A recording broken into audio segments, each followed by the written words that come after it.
এই সকল খেলাগুলো দেখাচ্ছে। আর এই সকল খেলাগুলো দেখানোর বিনিময়ে তারা কিছু টাকা কিছু উত্তোলন করে নিয়ে তাদের জীবিকা নির্বাহ করছে। সো এই মুহূর্তে আমরা যে খেলাটা দেখলাম বা আমাদের মাঝে যে খেলাটা পরিবেশনা করছে সেটা হচ্ছে চাকু খেলা বা ছুরি খেলা বলা যায় যেটাকে। সো হচ্ছে একটি মানুষ দাঁড়িয়েছিল, দেখতে পেয়েছেন যে একটি মানুষ দাঁড়িয়েছিল। আর তার একটা কনফিডেন্স যে মারতেছিল ওখানে চাকুটা, তার একটা নিজস্ব একটা কনফিডেন্স ছিল যে আমি অবশ্যই তাকে ভেদ করব না, শুধুমাত্র আমার লক্ষ্য অনুযায়ী আমি লক্ষ্যে পৌঁছাবো।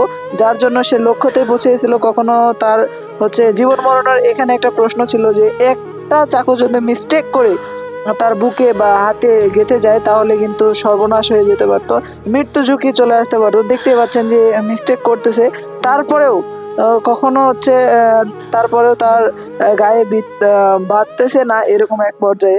সো এটা একটা জীবন মরণের একটা ঝুঁকি নিয়ে আর কি এই খেলাটা পরিবেশন